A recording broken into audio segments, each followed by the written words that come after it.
en direct, c'est parti. Buongiorno a tutti, nous sommes bien en Italie, au 67e championnat du monde, au bord d'une rivière très particulière, le Mincio. Alors, le Mincio, c'est une rivière qui vient directement du lac de Garde. Le lac de Garde est le plus grand lac d'Italie, un lac alpin, donc avec des eaux très claires. Et en fait, le Mincio est la seule rivière qui s'échappe de ce lac. Alors, c'est un parcours qui est relativement connu des amateurs de pêche de compétition, puisqu'il y a déjà eu un championnat du monde en 96, il y en a même eu un en 1971, donc ça commence à dater. À chaque fois, les Italiens l'ont remporté assez facilement. Est-ce que ce sera le cas cette année? On verra que ce n'est pas aussi évident que ça, compte tenu des conditions de pêche. Alors, les caractéristiques de cette rivière, le Mincio, donc c'est une rivière qui fait à peu près 70 km de long, qui se jette dans le Pô, qui a un courant en septembre relativement modéré. Le reste de l'année, le courant peut être plus rapide, mais le mois de septembre, on a vu avec Milo, avec qui on a fait une interview et que vous verrez à la suite de ce live, nous expliquait que septembre était vraiment la meilleure période pour pêcher cette rivière. Alors, elle se caractérise d'abord par des eaux turquoises, vraiment transparentes, vraiment d'une très belle couleur. Alors, Milo l'explique, aujourd'hui il n'y a plus d'herbe. Pendant très longtemps, c'était un des gros problèmes techniques de la pêche dans le Mincio, il y avait beaucoup d'herbiers.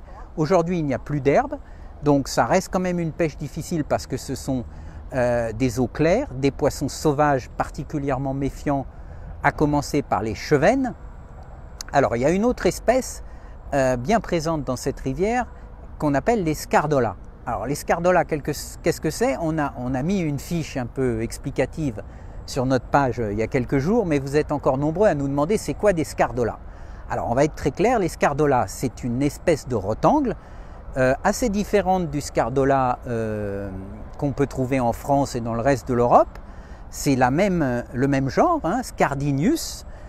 Sauf que le rotangle qu'on trouve en France, c'est Scardinius erythrophthalmus, je vais y arriver. Erythrophthalmus, ça veut dire, d'un point de vue étymologique, aux yeux rouges. Donc le rotangle est bien un poisson avec des yeux rouges, des nageoires rouges, une robe dorée, très vive, alors que le scardola italien, qui est aussi un Scardinius, mais Eridimicus, a une robe beaucoup plus terne, beaucoup plus grise, sans doute liée à la clarté de l'eau pour être plus discret vis-à-vis des prédateurs.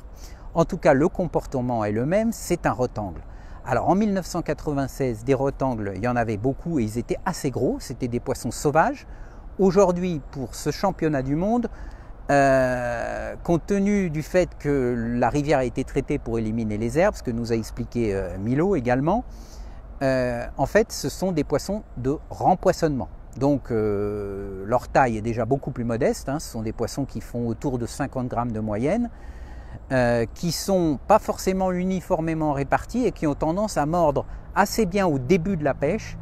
Et puis malheureusement, au bout d'une heure et demie ou 2 heures de pêche, les choses s'éteignent et c'est là que sans doute le championnat du monde va se jouer. On aura bien l'occasion demain d'y revenir pour la dernière journée d'entraînement, pour nos analyses techniques, mais a priori ce championnat risque de se passer en 2 temps.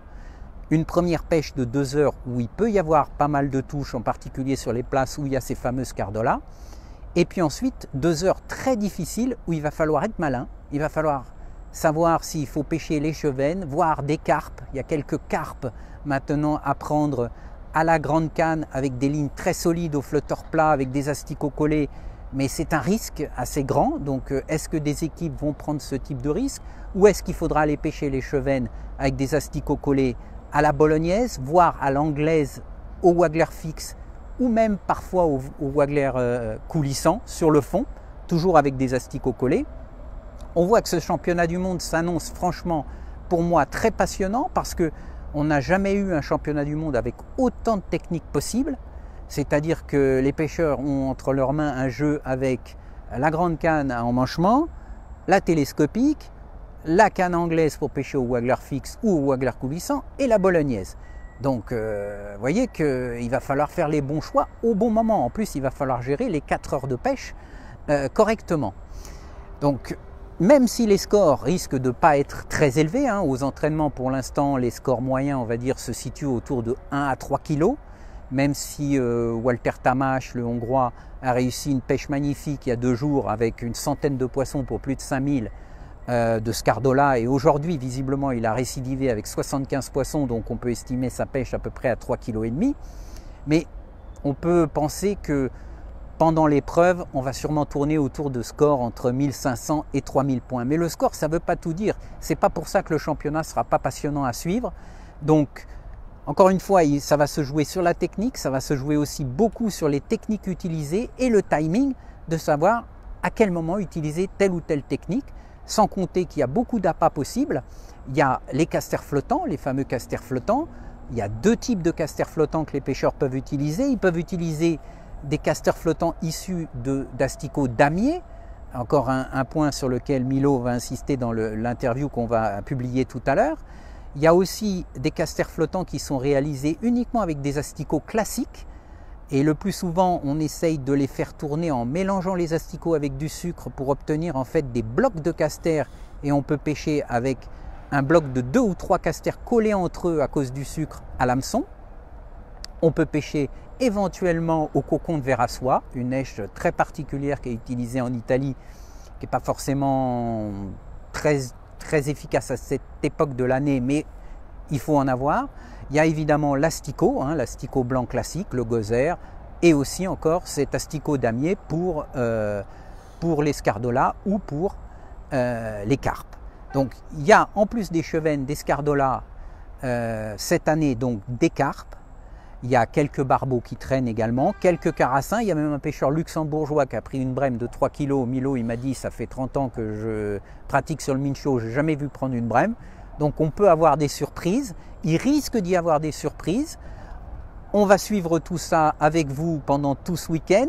Donc le programme pour nous, ça va être de vous donner rendez-vous demain à 12h30 précise cette fois-ci, derrière l'équipe de France. On suivra leur entraînement, on aura une interview avec le capitaine de l'équipe de France qui fera le point un peu sur la semaine. Le soir à 18h30 avec Jean-François, on fera comme d'habitude, on se lancera dans des pronostics. Dieu sait s'ils vont être difficiles cette année, même si les Italiens partent favoris, je pense que c'est très ouvert à part ça. Et puis n'oubliez pas, vous avez aussi jusqu'à vendredi soir pour jouer au grand concours Garbolino des pronostics, pour gagner une canne au cou haut de gamme de 9 mètres d'une valeur de 850 €. Donc vous avez jusqu'à vendredi soir, évidemment, dernière journée des entraînements, pour participer à ce jeu et essayer de gagner cette canne. Donc on vous donne rendez-vous demain à 12h30 derrière l'équipe de France. Hein, on est tous derrière eux de toute façon. Allez les Bleus! Et puis tout de suite, dans un petit quart d'heure, on vous mettra également l'interview qu'on a faite cet après-midi avec Milo Colombo, qui vous donne plein de petits conseils sur la pêche dans le mincho et qui nous fait revivre un petit peu son championnat du monde de 1996. Merci à tous et à demain!